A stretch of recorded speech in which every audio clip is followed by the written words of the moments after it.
같이 기도함으로 새벽기도 시작합니다. 하나님 말씀 가운데 지혜를 얻게 하옵소서. 오늘 하루를 살아갈 때 하나님이 주시는 지혜, 하나님이 주시는 등불을 따라 살아갈 수 있는 하루가 되게 하시고, 그 가운데 막힌 길이 열려지고 우리의 눈에 보일 때는 막다른 길이라고 할지라도 그곳에 하나님이 내시는 새로운 역사와 길을 발견할 수 있는 은혜의 하루가 되게 하여 주옵소서. 예수님 이름 받들어 기도합니다. 아멘. 오늘 말씀은 누가복음 11장 1절에서 13절까지의 말씀입니다. 누가복음 11장 1절에서 13절까지의 말씀입니다. 예수께서 한 곳에서 기도하시고 마치심에 제자 중 하나가 여짜오되 주여, 요한이 자기 제자들에게 기도를 가르친 것과 같이 우리에게도 가르쳐 주옵소서. 예수께서 이르시되 너희는 기도할 때 이렇게 하라. 아버지여, 이름이 거룩히 여김을 받으시오며 나라가 임하시오며 우리에게 날마다 일용할 양식을 주시옵고 우리가 우리에게 죄 지은 모든 사람을 용서하오니 우리 죄도 사하여 주시옵고 우리의 시험에 들게 하지 마시옵소서 하라. 또 이르시되 너희 중에 누가 벗이 있는데 밤중에 그에게 가서 말하기를 벗이여 떡 3덩이를 내게 구워 달라. 내 벗이 여행 중에 내게 왔으나 내가 먹일 것이 없노라 하면 그가 안에서 대답하여 이르되 나를 괴롭게 하지 말라. 문이 이미 닫혔고 아이들이 나와 함께 침실에 누웠으니 일어나 너에게 줄 수가 없노라 하겠느냐. 내가 너에게 말하노니 비록 벗됨으로 인하여서는 일어나서 주지 아니할지라도 그 간청함을 인하여 일어나 그 요구대로 주리라. 내가 또 너에게 이르노니 구하라. 그러면 너에게 주실 것이요. 찾으라. 그러면 찾아낼 것이요. 문을 두드리라. 그러면 너에게 열릴 것이니 구하는 이마다 받을 것이요. 찾는 이는 찾아낼 것이요. 두드리는 이에게는 열릴 것이니라.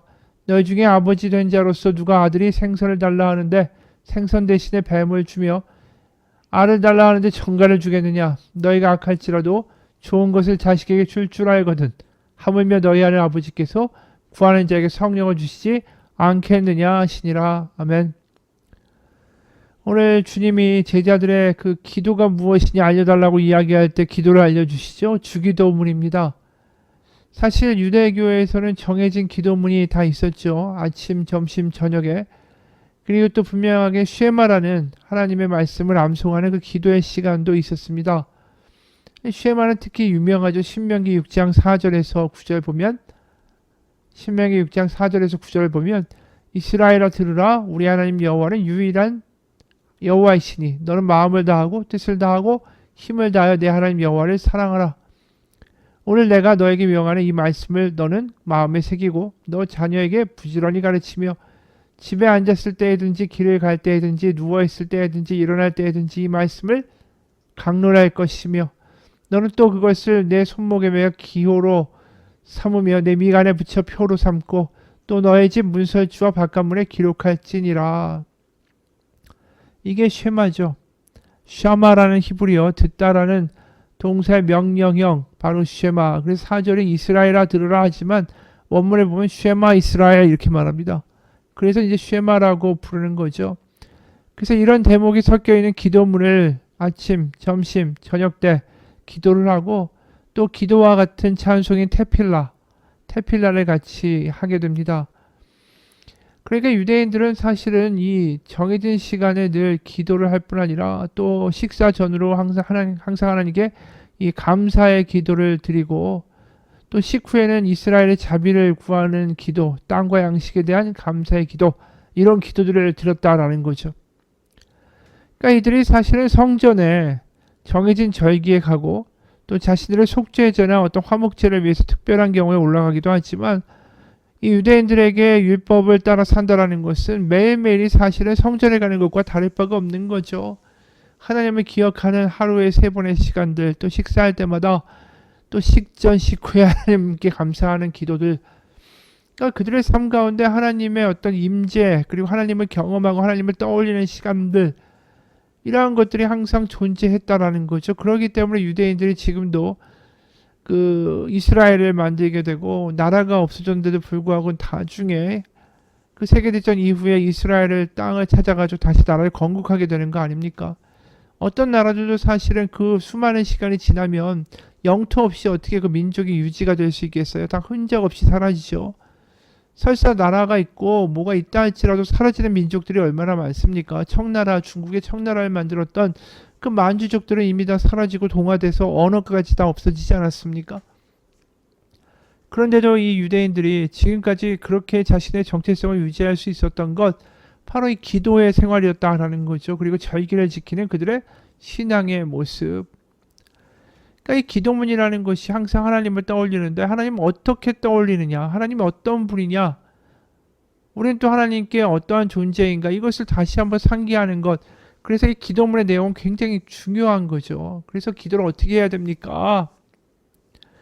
그걸 묻는다라는 것은 우리의 정체성은 과연 무엇입니까? 또 우리는 하나님께 어떤 관계고 하나님은 어떤 분입니까를 다시 한번 자신들에게 예수님을 통해서 알려달라, 그 이야기를 하는 거죠. 기도문에 그 모든 신학과 그 하나님에 대한 어떤 이해, 그리고 자신들에 대한 어떤 정체성의 파악이라는 게 다 들어있기 때문이죠. 그래서 주기도문을 알려주시는데, 바로 하나님이 아버지시다라는 주기도문의 시작이 우리는 알고 있죠. 아버지요, 이름이 거룩히 여김을 받으시오며 나라가 임하시오며, 이렇게 시작합니다. 그러니까 아버지의 나라, 하나님의 나라, 또 하나님은 우리 아버지시다. 굉장히 친밀한 단어로 사실은 주기도문이 시작하고 있죠. 그럼 굉장히 강력한 이야기일 뿐더러 또 유대인들이 하는 기도문과는 차이가 큰 겁니다. 왜냐하면 유대인들에게는 기도문 가운데 자신들은 야곱의 자손이고 다윗의 후손이고 아브라함의 혈통이다, 이 선민 의식이 그 기도문 가운데 굉장히 많이 숨겨져 있어요. 근데 주기도문을 보면 거기는 어떠한 유대인들의 어떤 민족적인 우월성에 대한 유대적 색깔이 전혀 존재하지 않죠.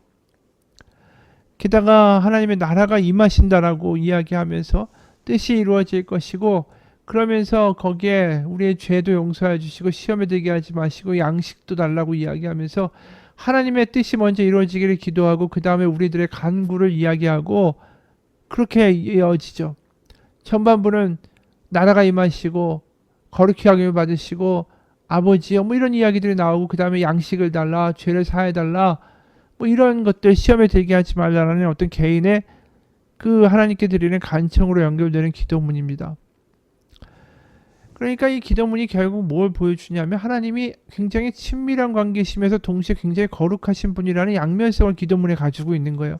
하나님을 아버지라고 부른다는 것은 굉장히 파격적인 이야기죠. 하나님이 가까운 분이라는 거예요. 그런데 그분은 나라를 임하게 하시고 그리고 거룩히 여김을 받으시기에 합당한 분이다.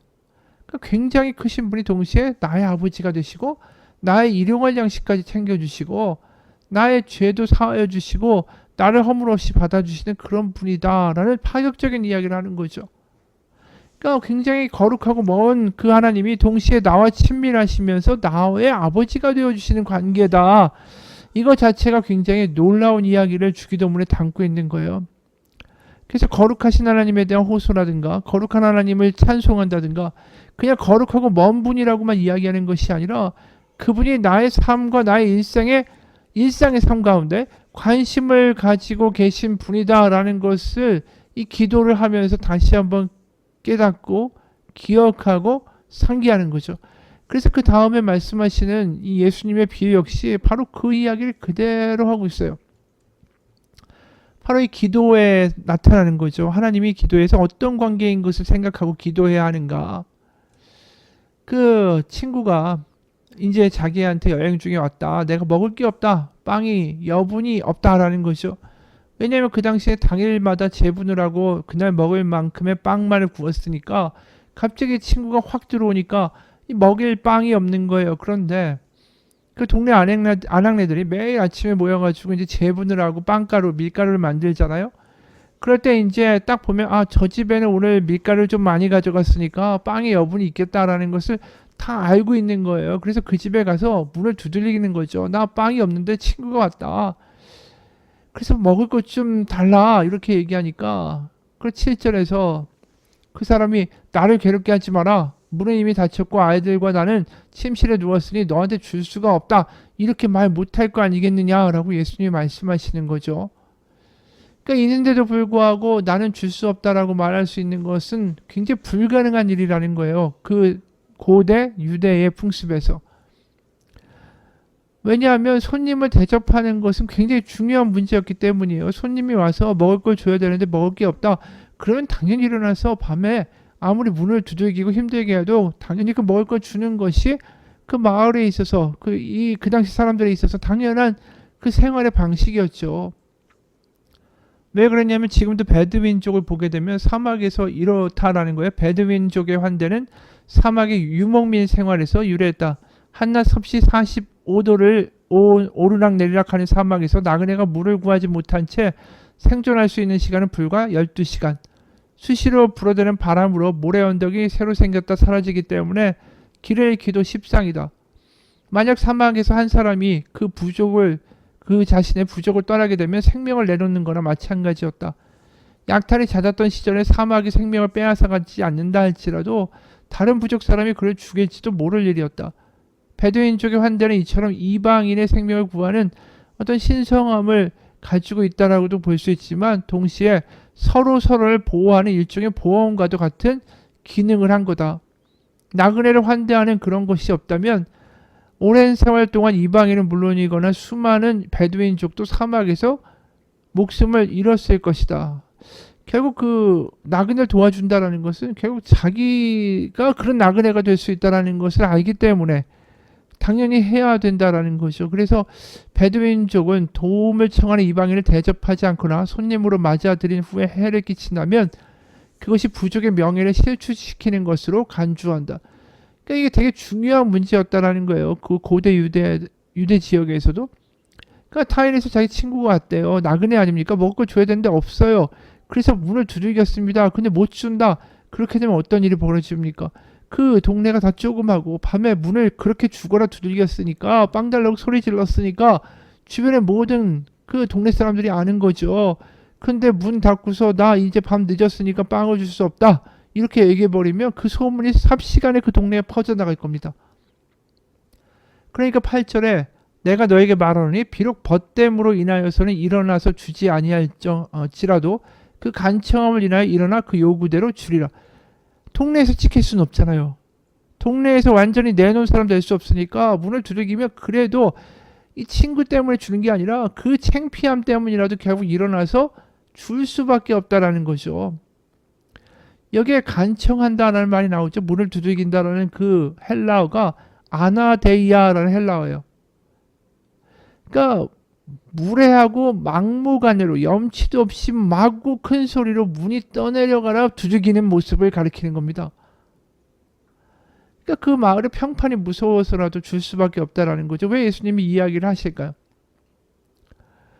인간 세상에서는 그렇게 동네 창피해서 문을 두들기면 그렇게 해서라도 마지못해라도 열어주면서 답을 할 텐데 하나님은 그런 분이 아니다라는 거죠. 너 나 귀찮아 나 자. 나 지금 힘들어. 그러니까 너 도와줄 수 없어. 하지만 창피하니까 내가 도와줄게. 이런 식의 어떤 거지 적선하거나 자신의 이익을 위해서 누군가를 도와주는 그런 관계가 아니라 어떤 이익적인 관계가 아니라 하나님은 바로 아버지시다라는 거죠. 하나님이 아버지신데 어떻게 이런 어떤 계산적이고 이익을 생각하는 어떤 이런 관계로 해서 너희들에게 응답을 하시겠느냐. 그런 관계가 아니라는 거예요. 기도는 하나님과 자녀의 관계라는 거죠.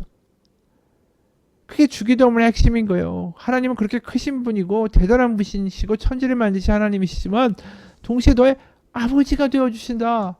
이 파격적인 이야기가 주기도문에 들어있는 거죠.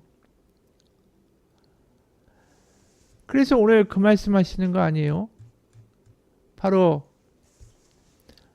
구하라, 찾으라, 두드리라. 그러면 받을 것이고 찾으라 할 것이고 열릴 것이다. 그러면서 11절에 너희 중에 아버지 된 자로서 누가 아들이 생선을 달라 하는데 생선 대신에 뱀을 주고 알을 달라 하는데 정갈을 주겠느냐. 너희가 악할지라도 좋은 것을 자식에게 줄 알거든. 너희 하는 아버지께서 구하는 자에게 성령을 주시지 않겠느냐. 바로 구하고 찾고 두드리는데 아버지가 어떻게 너를 외면하시고 너에게 가장 필요한 것을 주시지 않겠느냐. 그 필요한 게 뭐라고요? 성령이라는 거예요. 그러니까 우리가 하나님을 아버지라고 생각하고 간절히 구하고 들으신다고 생각하고 간절히 부르짖고 천지를 만드신 하나님께서 나의 기도를 들어주신다는 그 감격 가운데 그래도 믿고 두들기고 찾고 할 때에 하나님 우리 가운데 성령을 주신다는 건 뭡니까? 바로 우리 가운데 하나님의 영으로 알게 하신다는 거죠. 내가 너의 기도를 들었고 내가 너를 잊지 않으며 너는 나의 아들이고 딸이다. 그것을 알게 하신다라는 거예요. 그게 우리 가운데 가장 필요한 거예요. 우리가 구하고 찾고 두드릴 때 돈이 될 수도 있고 성공이 될 수도 있고 건강의 회복이 될 수도 있고 우리가 원하는 그 어떤 것도 될 수 있습니다. 하지만 그게 우리한테 하나님이 필요하다고 느끼실까요? 왜요? 아니에요. 우리가 돈이 필요해요. 이번 위기는 넘어갈 수 있겠죠. 하지만 또 다른 위기가 찾아올 거예요. 이번엔 건강이나 자식의 문제가 되겠죠. 그럼 또 구하고 찾고 두드려요. 그럼 또 그걸 해결해 주시면 그 모든 인생은 그 다음에 평탄합니까? 아니죠. 또 다른 위기가 찾아올 거예요. 그러니까 그때마다 하나님을 땜빵 때우듯이 뭔가 나의 필요를 채워주는 어떤 도구나 대상으로 생각한다는 게 아니라 하나님 우리 가운데 뭘 알려주기 원하시냐 하면 너의 건강이 회복되지 않고 때로는 너의 문제가 해결되지 않는다 할지라도 걱정하지 마. 내가 너 아버지야. 이게 우리 가운데 소유되고 믿어지기를 원하신다라는 거죠. 그러니까 결국 우리가 하나님이 정말 열심히 우리 열심히 기도할 때 이게 독백이 아니라 내 간절히 구하고 찾고 두드릴 때 하나님이 그래 내 아들아 내가 너를 보고 있고 내가 알고 있다. 이것이 우리 가운데 믿어지고 하나님이 나의 상황을 알고 계시다가 나한테 확신이 된다면 지금 현실적으로 뭔가 변화가 일어나고 뭔가 내가 원하는 대로 그림이 그려지지 않고 흘러가지 않아도 우리는 괜찮을 수 있다는 거예요. 그게 진정한 기도의 응답이죠. 하나님이 아신다라는 것을 우리가 알게 되는 것. 그게 기도의 참 응답입니다. 오늘 우리가 하나님께 나아갈 때 하나님이 천지를 창조하신 위대하신 분이다라는 것을 아는 것과 동시에 하나님이 그런 하나님이 이렇게 변덕도 많고 믿음도 미천하고 지금도 흔들거리고 쉽게 겁내고 두려워하는 나의 기도를 들으신다. 나의 아버지가 되어주신다. 그 파격적인 사실 가운데 기도해 나가기 원합니다. 그리고 구하고 찾고 두드리다 보면 하나님 분명히 우리 가운데 성령으로 알게 하십니다. 내가 너를 알고 있고 내가 너를 기억하고 있고 내가 너를 보고 있고 네가 어미의 태 중에 있을 때부터 내가 너를 알았노라 하고 말씀하실 겁니다. 같이 기도하겠습니다. 하나님, 우린 진정한 기도의 응답을 받기 원합니다.